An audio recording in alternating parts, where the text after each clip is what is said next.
Barakatah Yahweh, Barakatah Yahweh Shah, Barakatah Yahweh, Barakatah Yahweh Shah, Call Halal Yahweh Bashim Yahweh Shah. Double honors to the apostles of Great Millstone. And salutations to you brothers that's watching, that's praying in sincerity and in truth. Now, the news just came out that the British, or Britain, Great Britain, just voted to exit the European Union, which is a conglomerate of countries that use the same currency, that put their military together in the form of NATO, and you have a European army set up to combat Russian aggression. You know, and the British. This is the title of the article. Is from Yahoo News. It just came in a few minutes ago. British voters have reportedly chosen to leave the European Union. And I'm going to read a little bit of this article. It's from Yahoo News, or news sources Reuters, which is a newspaper clearinghouse, which I believe the elite international bankers own Reuters. This is where a lot of your information, your mainstream news comes out of, Reuters or either Associated Press. It says Britain has voted to leave the European Union, the BBC said, based on voter tallies from Thursday's referendum, an outcome that would set the country on an uncertain path and deal the largest setback to European efforts to forge greater unity since World War II.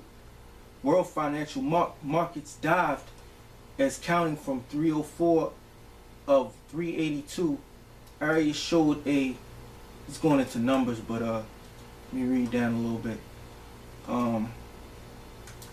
Biggest one-day fall of 9.4% against the dollar on market fears the decision will hit investment in the world's fifth largest economy raises questions over London's role as a global financial capital and ushers in months of political limbo. So I believe that through the spirit of Yahweh Bashim Al Shah, this is going to lead to the efforts of these different European Union nations to further want to implement the chip, because basically what we're going to see in the markets is people are going to lose money. You know, a lot of these governments are going to lose out, or they're going to lose money, and people are going to start panicking. I got a scripture real quick that I want to bring out. This is Ecclesiastes. Give me 1 second. This is Ecclesiastes, 12th chapter, verse 12 and 1. It says, "Remember now thy Creator in the days of thy youth, while the evil days come not, nor the years draw nigh, when thou shalt say, I have no pleasure in them. While the sun, or the light, or the moon, or the stars be not darkened, nor the clouds return after the rain. In the day when the keepers of the house shall tremble." We're in that time where the keepers of the house are trembling. When I was listening to the news, and I haven't been following the Brexit, I just knew that they postponed it after one of the politicians got killed last week. But they postponed the vote. But a lot of people have been talking about it and the effects that it could have on these European economies, man. Now, when you look on the other side with Russia, they have Russia making certain deals with the Europeans, and with London leaving the EU, it's a fulfillment. What comes to mind is the fulfillment of Daniel's, the 7th chapter, which I'm going to bring that out, Lord's will. Now it says, in the day when the keepers of the house shall tremble, and they're trembling now. The keepers of the house represent your financial class, or your banking class, your governments that control economic policy. That's the time when the keepers of the house are going to tremble. Those are the men that are going to tremble. It says, when the sound of the grinding is low, because for many weeks to come, it's going to be revealed the effects that London, or Great Britain, leaving this European Union is going to actually have. It's going to be a culmination of different things, and I believe that this is going to further push the agenda of the microchip. You know, because you're gonna have all of this chaos and turmoil in the financial markets and a lot of uncertainty in the financial markets, and then the people over here in America or in Babylon, you're gonna start hearing a lot of things about the Dow and recessions, certain things like that. You know, this is a contributing factor to the downfall of the economy or the American economy. You know, we can only look and see what happened overseas. You know, stop there. Let me see what else I can find in this article.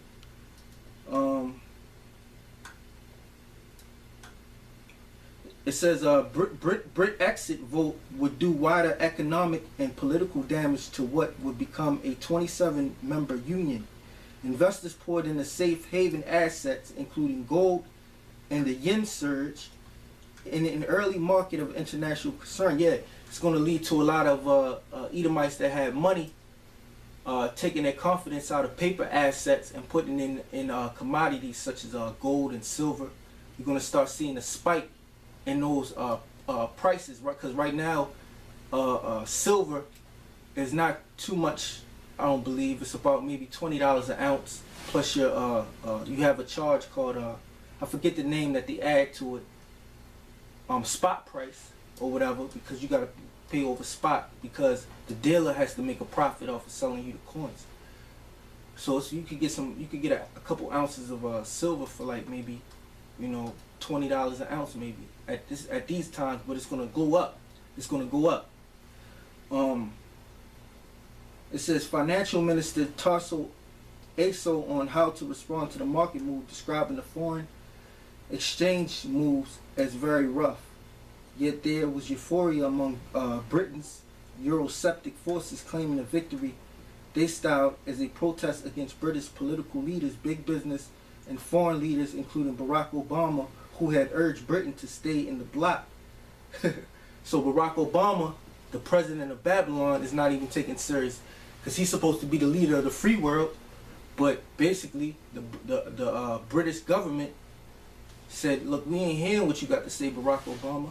You know, we're gonna exit the EU, which is gonna have greater ramifications for the United States government and the Federal Reserve, man. You know, if the predictions are right, this will be a victory for real people, a victory for ordinary people, a victory for decent people. It says, let June 23rd go down in our history as our Independence Day. He called the EU a doomed project. You know, he called the EU a doomed project. So, yeah, we're going to go into the scripture in the book of Daniel, the 7th chapter. And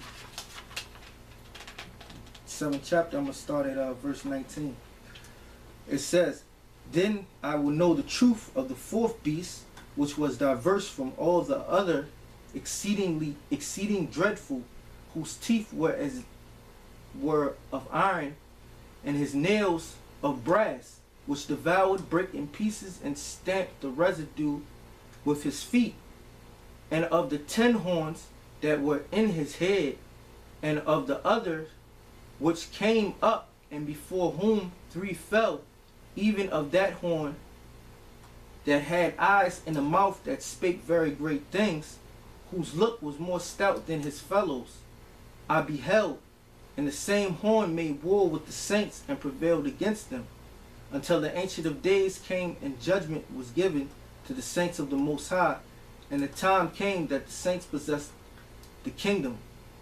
Thus he said, the fourth beast shall be the fourth kingdom upon earth, which shall be diverse from all kingdoms, and shall devour the whole earth, and shall tread it down, and break it in pieces. And the 10 horns out of the kingdom are 10 kings that shall arise, and another shall rise after them, and he shall be diverse from the first kind, from the first and he shall subdue 3 kings, and he shall speak great words against the Most High, and shall wear out the saints of the Most High, and think to change times and laws, and they shall be given into his hands until a time and times and the dividing of times. But the judgment shall sit, and they shall take away his dominion, to consume and to destroy it unto the end. And the kingdom and the dominion The greatness of the kingdom under heaven shall be given to the people of the saints of the Most High, whose kingdom is an everlasting kingdom, and all dominions shall serve and obey him. You know, going onto the fourth beast, which was diverse, which is the last leg of the Roman Empire, you know, so to speak. And you can see that it's collapsing, you know, through the spirit of Yahweh Bashim Yahushua. And you know, this is one of the processes to the downfall of the dragon, Esau's rulership. Because the scriptures say Satan divided against Satan, or a house divided shall fall. These Edomites, they're against each other, you know. And this is a sign of the weakness of the European Union. Now, we are in a time of war, you know, with NATO and the European Union flexing their might. Poland, the countries on the Eastern Bloc, Lithuania, Latvia, you know, countries like that. They're doing drills over there on the border of Russia to combat Russian aggression, and Russia is doing drills on their border. They're positioning troops and assets and manpower, you know, to combat that NATO aggression. But we see that NATO or the EU is not all together, because it's not London part of NATO, you know. So with that, I just wanted to bring that out for edification, you know, and give you a little news analysis on things through the spirit of Yahweh Bashim Yahushua. And double honors to the apostles of Great Millstone. Salutations to you brothers that's pushing the word in sincerity and in truth and enduring and fighting, because seriously, this thing is a fight, and we're watching things take place pursuant to the scriptures. That should comfort your heart or your mind and Yahweh Bashim Yahushua, because we're truly coming into those times, you know. And with that, shalom, shalom.